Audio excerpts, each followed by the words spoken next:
Good afternoon. I'm Brandon, State Coordinator for Gun Rights Across America and radio show host on the Roar Radio Network. It's that time again. It's time to react to what the President said during his speech about the Oregon shooting. Once again, the President comes out, and before the victims were even identified and the families notified, comes out on television, goes on a gun control tirade. Oh, this man. It took me 45 minutes to actually listen to his 12-minute speech, mostly because I had to stop, pause it, and scream. He had no actual facts or information in this speech. Everything he said was contradicted time and time again by his own people. Okay. He claims that those who do not want more gun control do not feel the heartache, grief, and anger we should feel. How exactly, Mr. President, do you know how I feel? Or how anybody who's watching this video feels, or anybody feels for that matter? I'm curious, sir, how you make this assumption that we simply do not have a heart, and we do not care. We certainly are not numb to it. I don't know where you got that idea, but I'm sorry, that's just not right. And that is the reason why I'm asking you, and why we ask you, to get rid of gun-free zones. Since this in fact happened once again in a gun-free zone. The only correct thing that you said was whoever does this has a sickness in their mind. Yeah, you're right. That's the first intelligent thing you said in the entire speech. So why are you trying to punish the many because of the very few? That doesn't make sense to me. That doesn't make sense to anybody else. This man went to a college because he knew, for one, it was a gun-free zone. Two, it's heavily populated, so he can inflict mass casualties, while he is, of course, unopposed. We have said this before. Address the mental health system, not a problem. Enforce the laws that are already on the books. It's just that simple. But confiscation and outright banning firearms will not help. It will not help at all. I don't know how hard this is for you, the leader of this country, to understand. The fact he said this does not happen, the fact the President said this does not happen in other countries is so full of crap that I don't have time to list them all. Coincidence, he mentions Australia, which, by the way, with a stroke of unfortunate irony, a shooting happened just 12 hours after his speech. These countries are telling the American public, do not give up your guns. We made a mistake. It's just another lie by you, Mr. President, and it's mind-boggling. They're telling us, don't do it. Don't give up your guns. Please don't give up your guns. Alright, back to the gun laws on the books. He said there is no common sense gun laws that are being... he said there is no common sense gun laws and that they are being rejected. No kidding. Once again, they are already on the books. No common sense? You're right, Mr. President. You definitely lack common sense. You sling the words common sense around, I don't think you even know the actual true meaning. And yeah, Mr. President, we are, in fact, in belief that softer gun laws do in fact work. Just check the FBI statistics. And more importantly, go by state. Especially Illinois. Yeah, I said noise because Chicago. I live in Illinois, but Chicago's Illinois. Anybody from here will understand what I just said. If you think strict gun control laws work, go to Chicago. It has the highest in gun laws and highest in gun-related crime. Coincidence? Not really, mostly because only the criminals have friggin' guns. You claim the majority of Americans want stricter gun laws.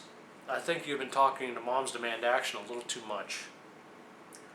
The polls you claim were actually the opposite, yet another lie from you. Remember the midterms? Remember the gun bans you tried to enact? Do we remember any of this, Mr. President?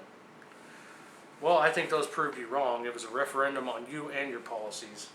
By the way, on behalf of all gun shops, thank you for being the best salesman we've ever had. And yes, I do in fact have a straight face. I can tell you more guns make us safer. I mean, just ask the people that protect you every day. It's proven by FBI statistics, along with local agencies, states with the most gun laws have the highest violent crime and shooting. Those with looser gun laws tend to be safer. Imagine that. The criminal doesn't want to be challenged, and since they don't know who has a gun and who doesn't, they simply don't chance it. Once again, proven by your agencies, the truth must hurt. You mentioned how we restrict modest regulations. You tried banning guns and products for the frickin' guns. Modest regulation? You're from Illinois. I guarantee there's no such thing as modest regulation. I know. You know. The people of Illinois know. Hell, the people of the country know, listening to what happens here. You don't think the rest of the 50 states know about Chicago?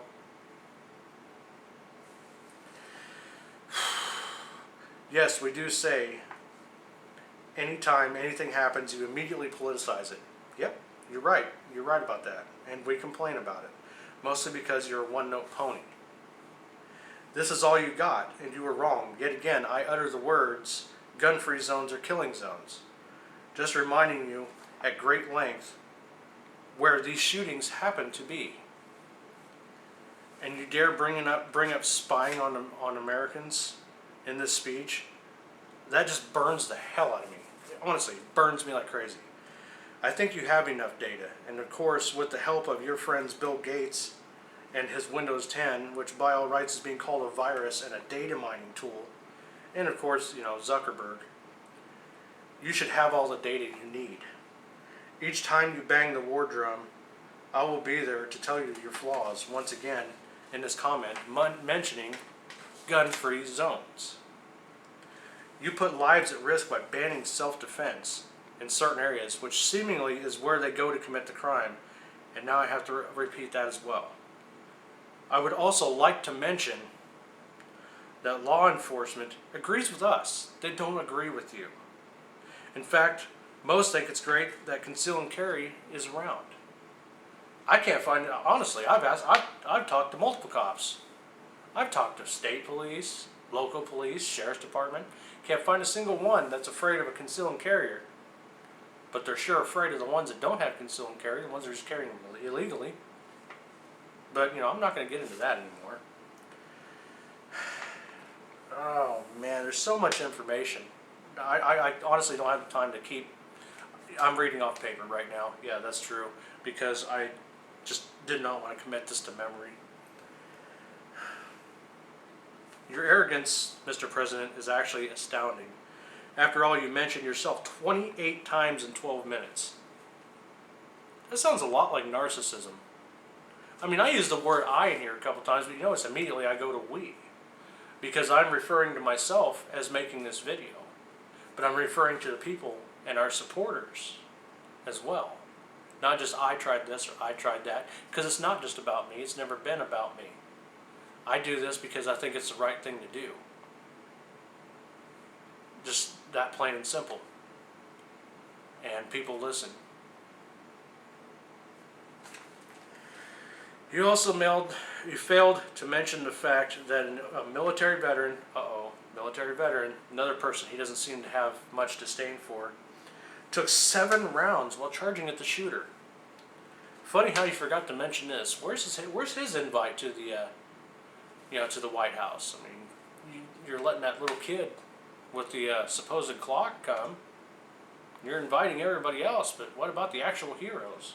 I didn't see Chris Kyle's invitation, or you send people to his funeral when he was killed, or even address that at all.